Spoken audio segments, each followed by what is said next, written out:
All right, everybody, welcome to our webinar today, where we will be giving the results of the second PALCUS Index National Survey.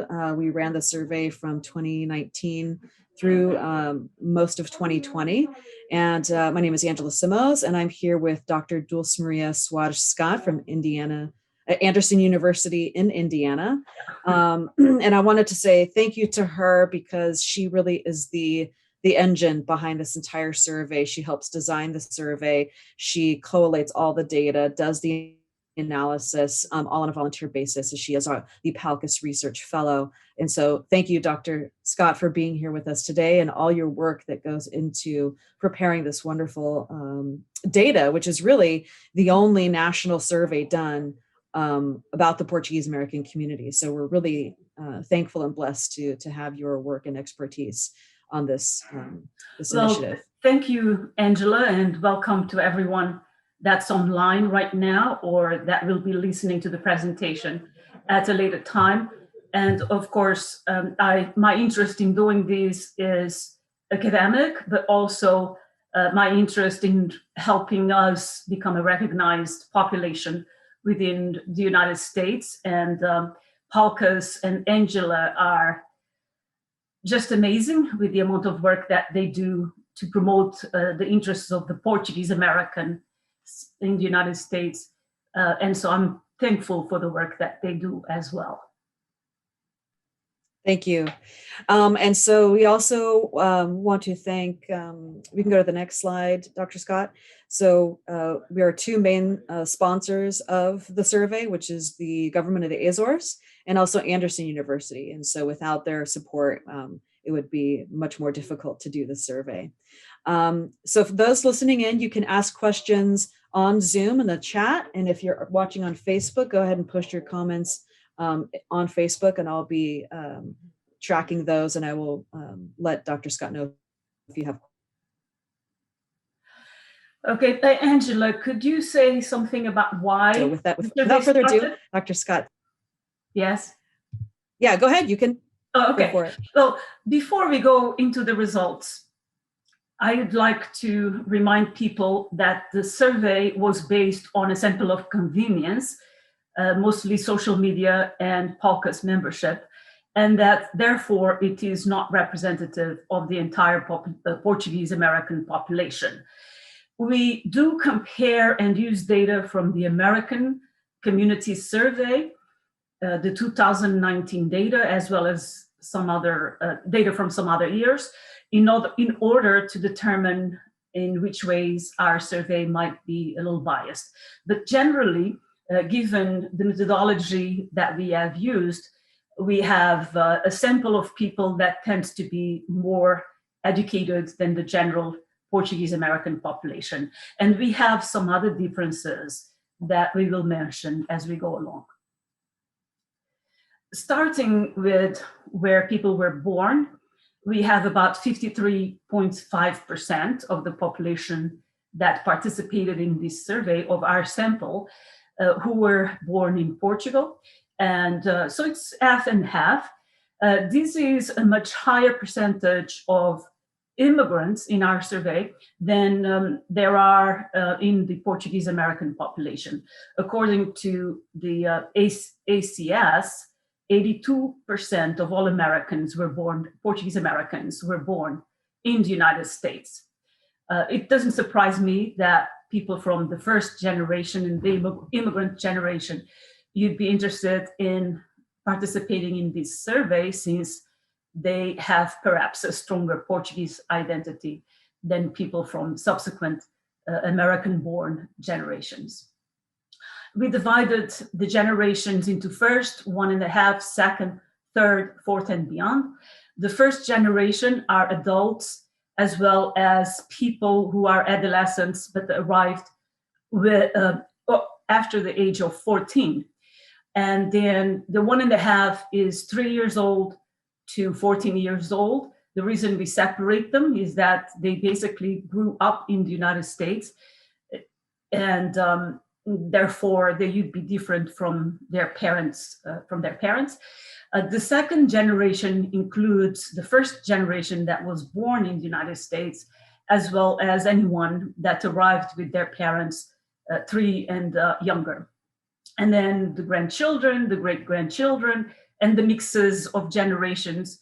I made a judgment as to where to put people in terms of their generation based on maybe one side was 4th generation, the other side was 2nd generation, and so on. In terms of the states, we do have an overrepresentation of California. 36.3% are from California, and as such, that's going to impact the survey responses a little bit. But looking at the population, the Portuguese American populations in the American Community Survey, and comparing 2010 to 2018, and I also included 2015, just so that you can see the trend. But this data in the last 2 columns is a comparison between 2018 and 2010. And this is data that compiles 5-year data. So this is data from 2006 to 2010, and here it's from 2013 to 2018. And as you can see, the Portuguese American population in 8 years declined by 5%. And you might ask, what is the reason? Well, one of the reasons is that we have much less immigration taking place from Portugal.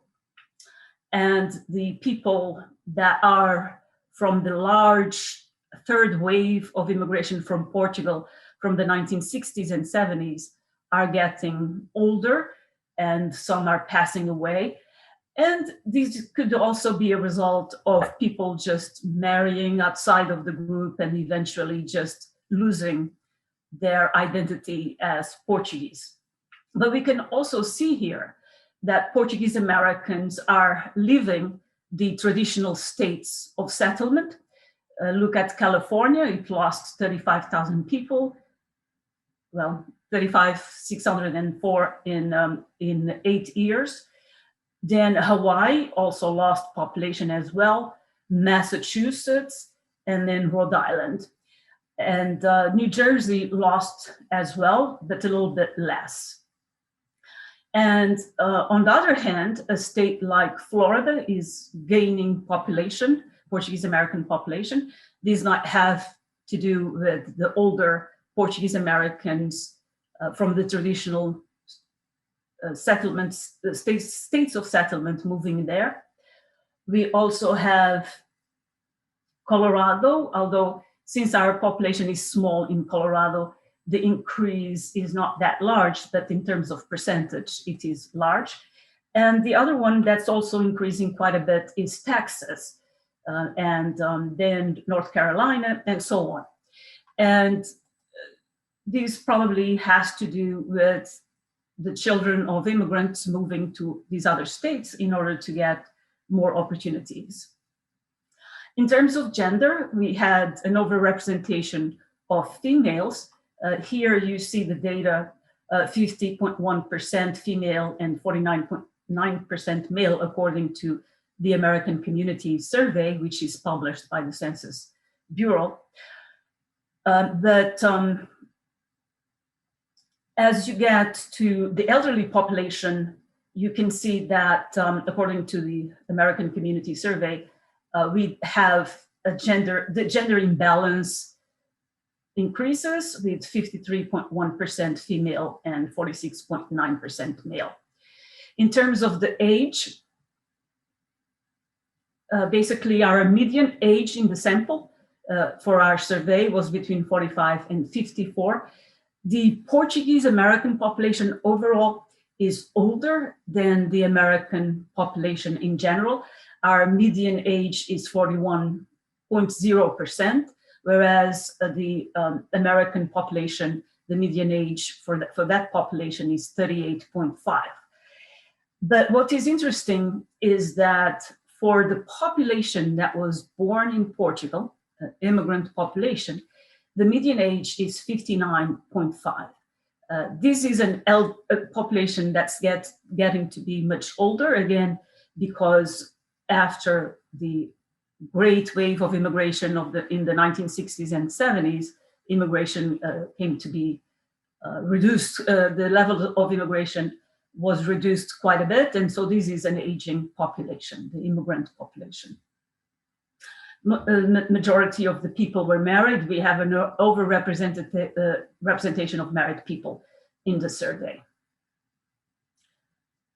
And then we were interested in discovering facts about the biological integration of Portuguese Americans into the United States.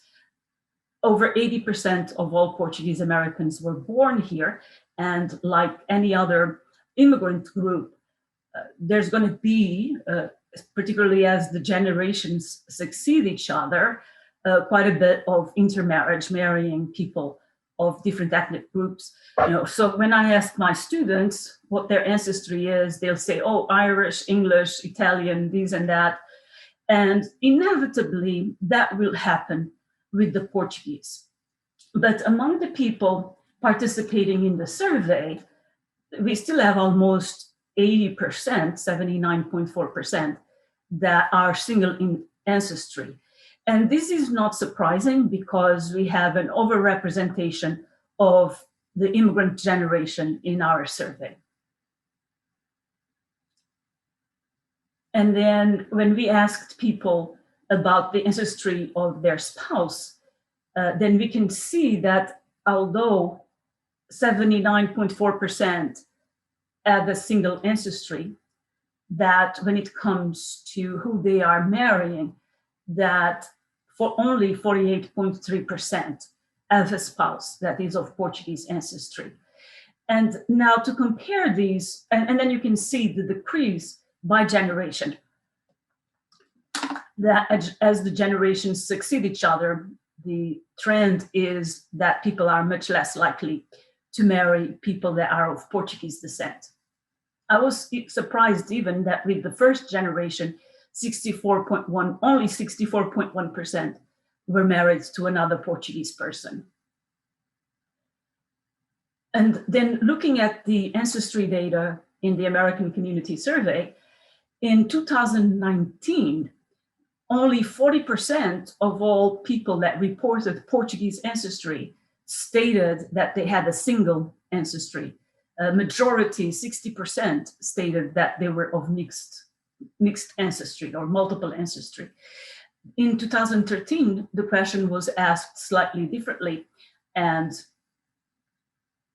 70% reported Portuguese as their first ancestry. So this would be people that are both single Portuguese ancestry or mixed Portuguese ancestry, but they consider Portuguese their main ancestry. So as you can see from the data, both from our survey and from the Census Bureau, the Portuguese are integrating biologically, and in part that might be the reason why the population is declining, but we'll see as we go along. In terms of, then let's move to education. And Angela, if there are any questions as we go along, let me know. Okay, so as we go into education, we can see that the people that participated in our survey have a much higher level of education than the overall Portuguese American population, particularly when it comes to masters and PhDs and professional degrees. We have 28.9% of the participants in the survey who have postgraduate education, whereas only 11% in the Portuguese and in the 2019 American Community Survey have that level of education. And then this table here is compiled also from the American Community Survey, and people that were born in Portugal, these are immigrants who came to the United States and are born in Portugal. Their level of education is much lower than that of all Portuguese Americans. All Portuguese Americans includes the people that were born in Portugal, people that are Portuguese but were born in other countries. So they are also immigrants, but they may be coming from Canada, Brazil, France, and then people who were born here, all the generations that were born here.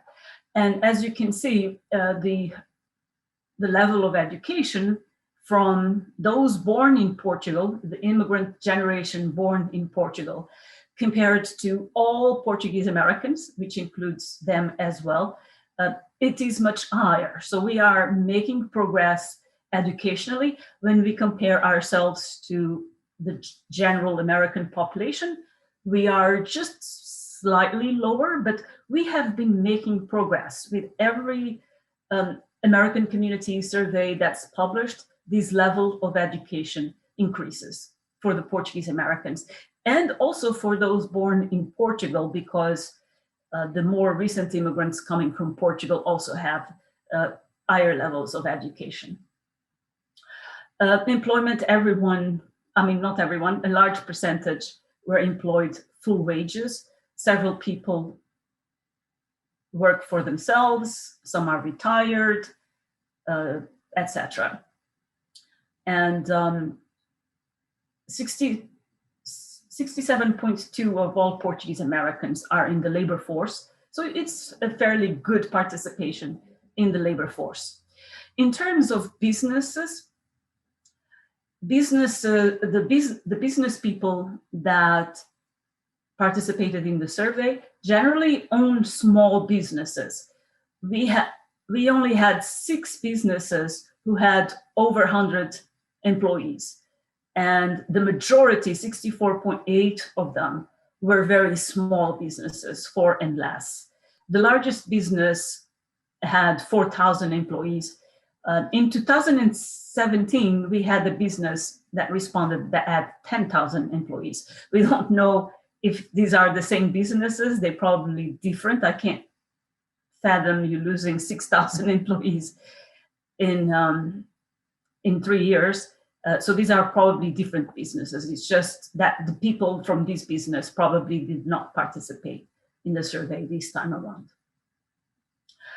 In terms of occupation, I'm not going to go through all of it, but what we see is that business-related occupations, occupations in education, in the health field, doctors, nurses, etc., are the primary occupational areas of our respondents.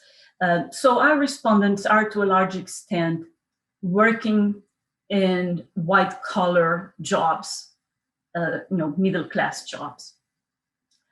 And then this is the data from the Census Bureau. And you can see that when it comes to professions in management, businesses, science, and arts occupations, that there's quite a bit of progress from the immigrant generation to the Portuguese American, to all Portuguese Americans. And all Portuguese Americans are in these white-collar occupations to a higher extent than the general American population. When it comes to the primary sector, construction, production, manufacturing, etc., this is the secondary sector of the economy, you see that the immigrant generation is still to a much higher extent involved in the secondary sector and primary sector of production. The primary sectors are agriculture, etc., taking things out of the ground, and then transportation and transporting goods, and then production is manufacturing. And so you can see that although our Portuguese born in Portugal are involved in those occupations, sort of around the same as the average population in the United States, that the Portuguese Americans have moved away from those sectors of production into the tertiary sector of production, which again, it shows a path of economic integration. Before we talked about biological integration, and you see that path taking place, but you also see it in terms of the occupations that Portuguese Americans have. we are increasingly moving to the service sector. Dulce, we have a question about the ACS survey data. If we could probably be good to clarify for people. What is the difference between American Community Survey and US Census? Is the ACS data derived from census data or a separate source? The source is separate. As you know, the census is taken every 10 years, and it is a count of the entire population of the United States. Whereas the survey is done every year, and it's based on samples of the American population. That's the major difference. For example, but the benefit of the American Community Survey is that it's done every year, and then they used to compile data for 3 years, put it all together. They stopped doing that part recently. They stopped doing the 3 years. They're only doing 1 year and 5 years. The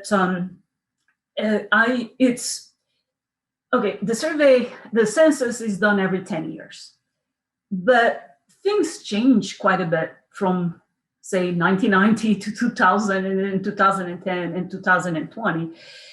And so the census data is useful maybe for a few years after it's done.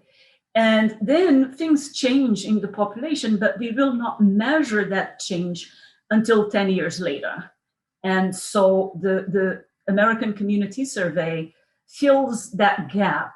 I tend to use the American Community Survey more often just because of that if I want to get data for 2019, if I use the census, my data is going to be from 2010. There's no census data for 2019. Right. And the sample for the American Community Survey is about 15% of the population, correct? That's the sample size? I am not sure what the sample size is, but what they do with the 5-year data that they publish, it might be more accurate because they're compiling results from 5 years of surveys. I use the I use the yearly survey because that's the one that's going to give me the latest data. So you may, correct, with the 5 years may give you more accurate data, but it's going to be outdated. Mm-hmm. That's the benefit. The census is every 10 years, and there's issues with the census. There's been a political battle over who should be included in the census and not.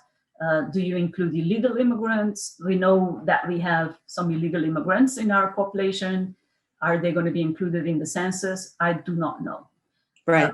A few decades back, there was a fight in Congress over whether the census should be done using samples rather than using the entire population.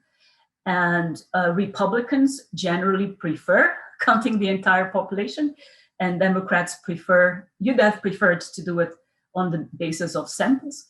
And because generally the population that will get undercounted will be poor people living in precarious situations and so on, that might not be counted in the census, whereas you could include them in the survey or do, generalize the results to them. Yeah. Right. Yeah. So in the work that, we did to prepare for the Make Portuguese Count campaign, we do, I believe it is a 15% sample. And so that's why we were so hopeful that the Make Portuguese Count campaign will work. We won't know for a couple of years, but will work. We do have a couple more questions. Okay. Is there a predominant group of shared ancestry? So on the slides where you said that people reported multiple ancestry, and I don't believe we asked that question, so I don't know that we have that data. Could you explain the question again? Because I don't understand. So on the question where we asked people if they are only Portuguese or if they have other ethnicities, the other shared ancestries. Did people indicate, was there like more Mexican or Irish or Chinese, you know what I mean? But I don't think we asked that question specifically. So I believe we asked that in the 2017 version of this survey.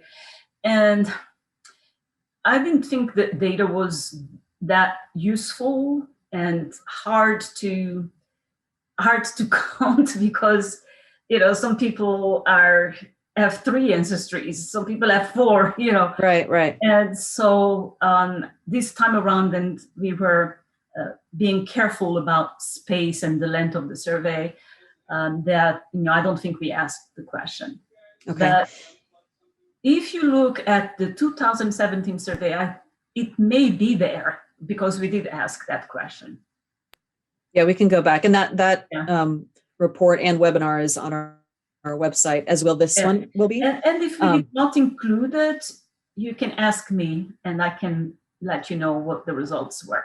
Okay. I'll just give the raw data because I'm not going to compile 2 from France, 3 from Germany. Yeah, sure.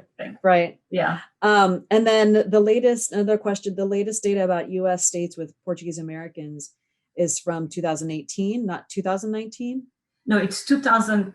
No, there's the 5-year survey goes up to 2018, but the latest single year data is from 2019. So that's the one that I used. And the population data, I can only get it from the 5-year survey because the 1-year survey does not include states with smaller populations. The 1-year survey only includes about 4 Portuguese states, 4 states that have Portuguese Americans, because so this is how it's done. I don't know if I'm explaining this well. In the 1-year survey, they only report individual data for larger population centers, I think 50,000 or more. Whereas in the 5-year survey, they indicate the number of Portuguese Americans for all the individual states in the United States. So that's why for the states, I had to use the 2018 survey, 5-year survey. I think that answered the question, right? I think so. Yeah. Like I said, this PowerPoint will be provided to the public, so people can go back and look. And if you have any other questions, you can email PALCUS. And the one that's going to be made available to the public has a few more slides. Because of questions of time, we had to cut some of them out. Right. Like I had several of them just on education and cut them. Yeah. Right. And then we do have a question that we're actually going to address in future slides, which is talking about people's connection to Portugal and if they have citizenship. So we can cover that. We are going to address those. So let me go in terms of income. We have several people, 14.3% that make 200,000 and more. So this is a fairly wealthy population. I don't know if these who said that they preferred not to answer at lower levels of income or not. But I want to look at the 2019 American Community Survey and first of all, compared to the data that we used in the previous 2017 PowerPoint, we can see that incomes have increased for the Portuguese Americans quite a bit since 2017. I don't know if that's due to inflation or that we're just making progress. But when you compare the total US population in terms of household income and family income, you can see that even those born in Portugal have a higher level of income than the general American population, both in terms of household and in terms of family. And then those born in the United States then have an income that's substantially higher than the average American, both in household and family income.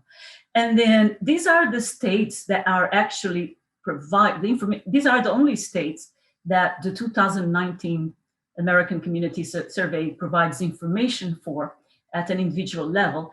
And what you can see is that people in California and then New Jersey make substantially higher income levels than people in Massachusetts, Rhode Island, and Florida. Florida has the lowest level of income. And I assume that's probably because our elderly population has been retiring there and they're living in Social Security. And then California and New Jersey, these are states where life is more costly. And so maybe they make higher salaries there as a result. Then we talked about English, the perceived English speaking skills that people have. And it's perceived because we're not really measuring their skills. It's just what they think, the skills that they think they have. And this question was asked only of the immigrant population. And as you can see, this population is highly integrated linguistically. And that's another sign. Language ability is an indicator of cultural assimilation into the United States. And you can see it's a very well assimilated population if you use the indicator of language. Now, we asked about the perceived Portuguese language skills of everyone, of all the generations in the survey. And 41.7% are extremely fluent. The writing skills are lower, but that's expected since most children learn Portuguese at home with their family. And that you can see the decline in the ability to speak Portuguese from generation to generation. And this happens not just with the Portuguese, this happens with all immigrant groups. It becomes extremely difficult to maintain the ancestral language from one generation to the other. And even if you maintain it, because most people are learning it at home, either from parents or grandparents, they do not learn to write it. The level of vocabulary that they learn is rather small. So it's not a level of Portuguese that you'd allow them to function in a professional setting in a Portuguese-speaking society. And then how did you learn Portuguese? Again, because of the overrepresentation of the first generation in our sample, 40.6% learned it in Portugal before they came to the United States, and then taught at home by parents or other people in the household. That's the main way in which people learn Portuguese. And then language classes, and this is a Portuguese community school. Those are also significant. And I found interesting that 16.4% indicated that they learned on their own as well. And then 13.7% learned through immersion in Portugal as they went maybe on study trips or whatever to Portugal. And very few use Portuguese in their jobs, which again shows the high level of integration of Portuguese Americans into American society. And then we asked people if they had children to then ask them whether their children spoke Portuguese. And as you can see, about almost half don't speak Portuguese, but we don't know at what level this Portuguese is being spoken.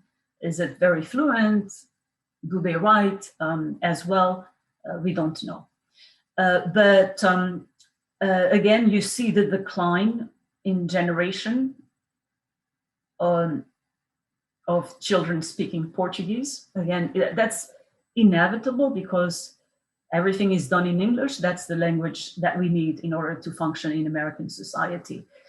And the way in which the children learned Portuguese was basically the same as the way in which the parents had learned Portuguese. Then we asked about awareness of study abroad programs in Portugal.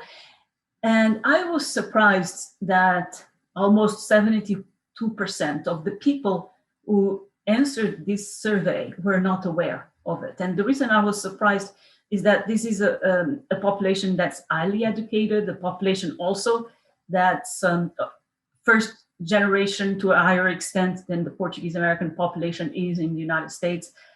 And so that surprised me. So this seems to be an area where more work needs to be done to publicize these. And then a lot of people, 63.7% said that, yes, they would send their children to Portugal to learn there, to study there, and to learn Portuguese there. So maybe I do think this is an area that needs to be developed. Now, going to the citizenship question of the people that participated in the survey, only 5.5% are citizens of Portugal, only about half are citizens of the United States only, and then 41.9 are citizens of both the United States and Portugal. Some people had citizenship in 2 or 3 countries. Other people had Portuguese in another country but didn't have US citizenship. And then you can see that as the generations succeed each other, the more and more people are American citizens only. So it declines quite a bit, whereas 21% of the first generation are citizens of Portugal only. As you go to the 4th and 3rd generation, basically citizens of the United States. But you do see some people who are 3rd and 4th generation that have Portuguese citizenship. And some people in the survey even said that they were in the process of applying for Portuguese citizenship. So that's increasing, and that's another area where PALCUS maybe can help. People complained about not having enough knowledge about the process, or not being able to get, to work with the Portuguese consulates in order to deal with their citizenship, in order to get their Portuguese citizenship. I'm not going to spend a lot of time in this, but again, this also shows the level of integration of Portuguese Americans in the United States. Here at the bottom, it shows of all the people who are immigrants in the United States, 51.6 are American citizens. But if you look at all the foreign-born Portuguese, 61.5% are naturalized citizens. So that's higher than the average for all Americans.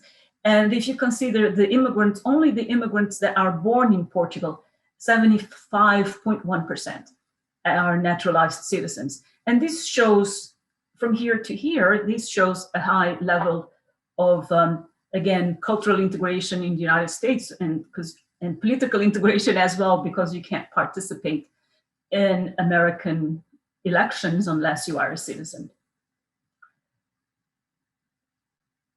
In terms of voting, the population that participated in this Portugal, this is voting in Portuguese elections. This has always been this way, that very, very few people actually participate in Portuguese elections. That would be election for president and elections for the European Parliament, for the Portuguese Parliament. And again, that's an area that maybe we need to work more. Some people say they just don't know where to go vote. They don't have a consulate in their area in which they can go vote. But in terms of the political participation of the Portuguese Americans in the United States, it is quite high. And other studies that have been done of the political participation of the Portuguese Americans do indicate that it is quite high, even though people used to think that it wasn't that high, but it is.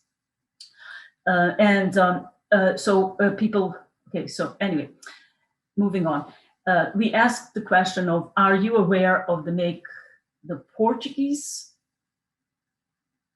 Count campaign? And 61% said yes, but we have to pay attention as to when this survey started, and that people, when this survey started, people might not have known yet about the Portuguese make the Portuguese campaign, because so much publicity about it was done after the survey started.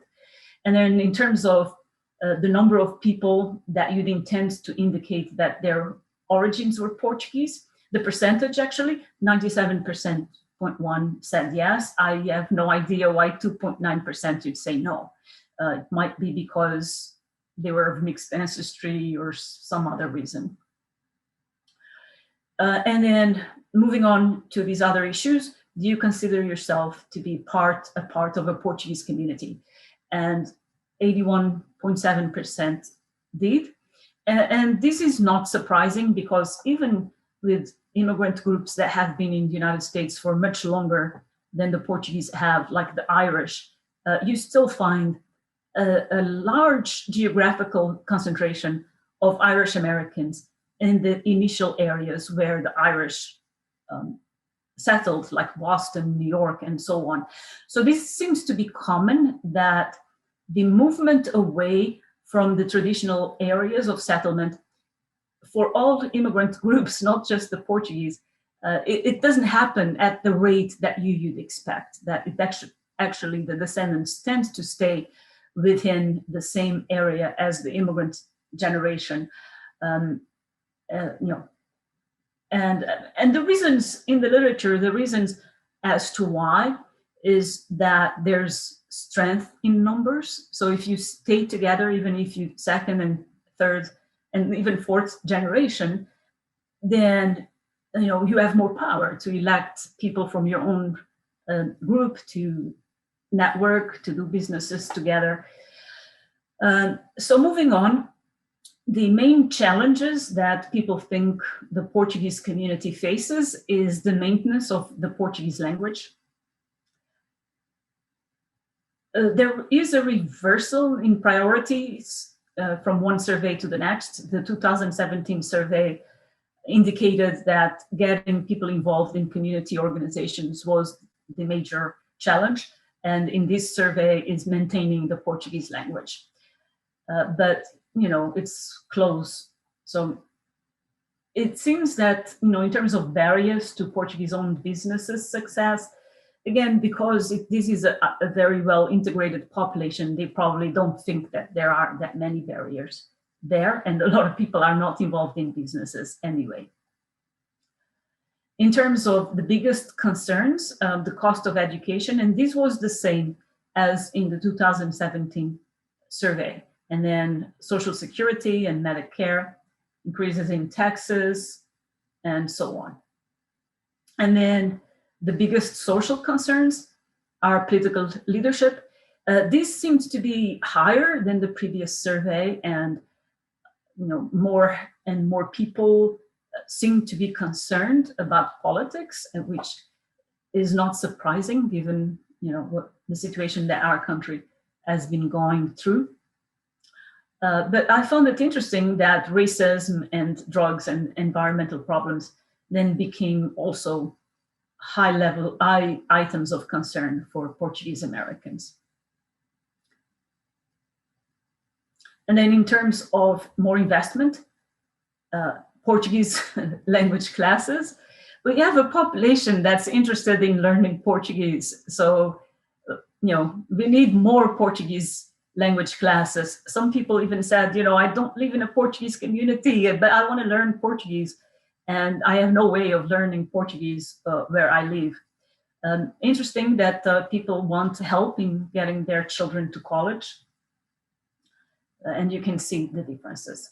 So it seems the respondents prioritized educational and socioeconomic concerns, sociocultural concerns, that is, to a higher degree than they did economic issues, which again, generally the literature says that as an immigrant population and their descendants become well integrated, then they have more resources and time availability to dedicate to the preservation of their culture, their language, to do cultural things. And I think we see that with the Portuguese Americans, that the amount of time and resources that Portuguese Americans put into the maintenance of their culture in the United States is quite high. And then in this survey, we included questions about Portuguese Americans. I think that for future surveys, we should target these questions at specific populations, because a lot of, specifically at older populations, because a lot of the people that participated in this survey were younger and these questions were not that relevant for them. But in terms of the concerns that older people have, and this question was asked only of people 65 years and older, physical health is the main concern that they have, and then feeling lonely or isolated, but physical health seems to be the main concern. And then in terms of care, not a lot had received care, only 3%, and then the care was usually from a spouse or partner or from a son or a child. And then in terms of giving or providing care, 339 respondents said that they did, and generally up to 8-9 hours a week. And then who did you provide that care for? Usually a spouse, but mostly parents. And then children, some people have disabled children that they're providing care for. Other relatives included uncles and aunts and grandparents, but parents is the main category. Now, in terms of the issues faced by older Americans, healthcare services provided to Portuguese Americans was the main thing. But as you can see, there isn't actually a lot of difference in terms of the amount of people that prioritized all of these. But this one came on top, and then help with dementia and Alzheimer's services provided to older Portuguese Americans. That was the second one. And then home care services. And then in terms of caregivers, again, caregivers seem to need all of these. There isn't a lot of difference between these items, but the one that came on top was programs providing social and psychological support for caregivers. And then we asked people about what organizations they give money to, and 54.4% said the church. In many ways, the way in which Portuguese Americans give is not that different from the general Portuguese American population. But the natural disasters, I'm assuming that's probably natural disasters that happen in Portugal that people are giving money to. But the church was the main one. And then visits to Portugal. This is a group of people that's very likely to visit Portugal and have visited recently. Probably not in the last year because of COVID, but this is a population. But again, this is not surprising to me, given that there's a large number of people who participated who are first and second generation. And so the first generation tends to take the children with them. So the second generation, you'd also have high levels of visits to Portugal. And then the numbers of visits, almost 39.5% have gone quite frequently. But the frequency of visits to Portugal drops sharply from one generation to the other, as you can see. And so you can see it's the immigrant generation, their children, the 1.5 and the second, that tends to visit the most. And then the reasons for visiting, vacations and visiting relatives are still the same reasons. There's visiting for academic reasons, visiting for holidays and events. There are some people that are either living there temporarily or have moved back to Portugal that participated in the survey, take care of property. But the main reason is vacation and visit relatives, which to a large extent is still what they call the tourism of saudade. In terms of property ownership, there's not a lot of people that own property in Portugal. 341 own property, and 305 said that they intend to buy property in Portugal. And so most people they think they might go back and buy property, or they might want to retire there, but a lot of people are not totally sure about that. And then investments in Portugal, only 48 people said that they intended to start a business, that they owned a business in Portugal.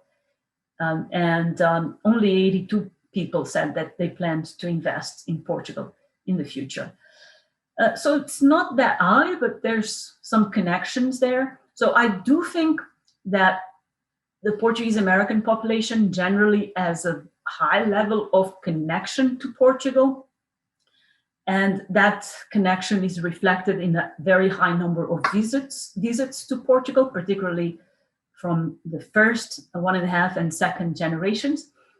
And also, a lot of people are keeping connected through social media. And then in terms of the media, the internet is the main way in which people access Portuguese content. So there's less people that watch TV from Portugal. And I'm thinking, I don't know, I watch the news from Portugal quite regularly, but I don't subscribe to RTP International in Indiana. So I just access the news through the internet. And in terms of radio, it's less. So the main way is through the internet. I'm sure that people who live in areas that have Portuguese American TV channels, that they watch more of that, but a lot of people don't live in those areas. Majority of us is connected to social media, and it is through social media that people are accessing Portuguese content, connecting to other Portuguese people, connecting to the relatives in Portugal. And then just the concluding remarks. So what we see is there's an increase of 2% and in high school and 3.6% in college graduation rates. So we are moving up educationally, although we're still very distant from populations like Asian Americans and so on, who have really high levels of education. In 2000, a difference between 2017 and 2019 has been the donations to political campaigns. I just think that with the country becoming so divided and so heated in terms of politics, that more Portuguese Americans are interested in politics, are interested in giving money to politicians. So the data collected in the 2019-2020 PALCUS Index National Index Survey show a slightly higher prioritization of the retention of the Portuguese language in the United States, but also a continuing concern with the various issues faced by Portuguese American organizations, such as divisiveness among them, the ability of the next generations to sustain those organizations, which involves the passing of the mantle, the leadership, and the interest in maintaining the organizations from one generation to the other. Overall, the Portuguese remain to a large extent concentrated in areas of Portuguese spatial concentration in the United States, although some are moving away. So the traditional states, as we saw, are losing population, but to a large extent, the Portuguese are still in those states. And then social media has become the main way through which connections to one's ethnicity and the old country are maintained. The people remain committed to Portugal, and that commitment is expressed in the maintenance of ties to the old country, the latter shown primarily by the amount of travel to Portugal which is to a large extent still a tourism of Saudade.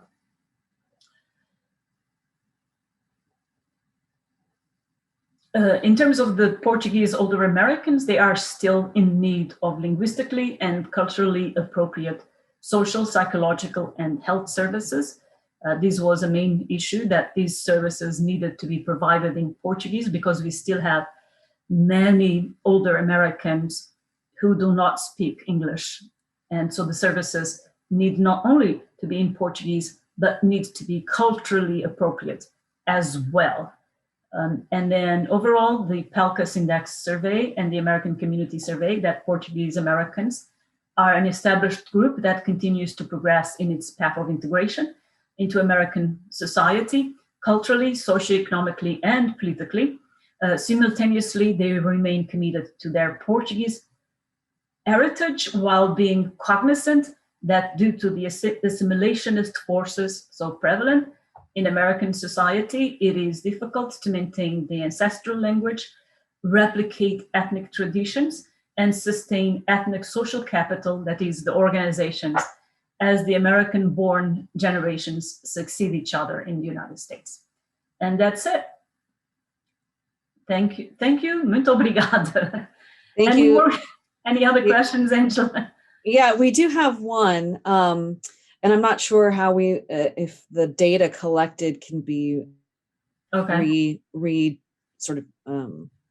reanalyzed for this, but it says, it would be interesting to see if this state by state, or at least comparing the major states like Massachusetts, Rhode Island, New Jersey, and California, did we find any significant regional changes across the data? So for example, are there differences in types of occupation, educational levels between Massachusetts and California? Well, of course, California having such a high rate of response might skew the data, but that's not something that we put together. But for the future, we could analyze that both with the American Community Survey data. It should have to be, well, if we do just the 4 states that are in the yearly surveys, then we can do it with the yearly survey, with the 2019 data. If we want compare all the states in the United States, which we don't want to do that, that's too many of them, but at least, let's say the ones that have 10,000 people or more, we can do that with the 5-year American Community Survey.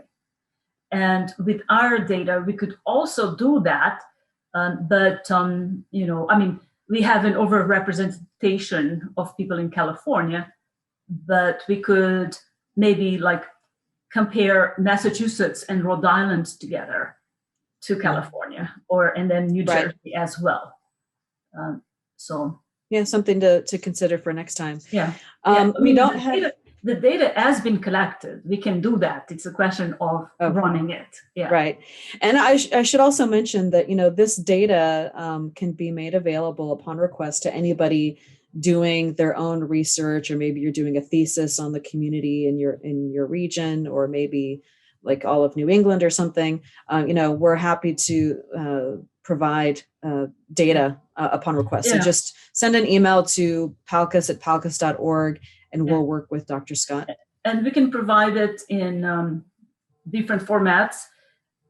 Basically, we can provide it in an Excel file, or we can provide it in an SPSS file, which is a statistical program.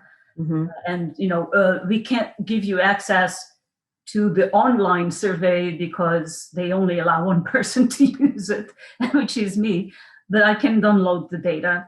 And if you want data only for a specific region, I can do that as well. That would be great. And you made perfect time, Dr. Scott. We are right at an hour, so that was perfect. And so thank you again for all your work. It's a tireless effort that you put in, and really, we all very much appreciate it. It's just cleaning the data, so the computer does not recognize San Miguel written S-A-O without the tilt on top, from San Miguel written without the tilt on top. And then the computer doesn't recognize S.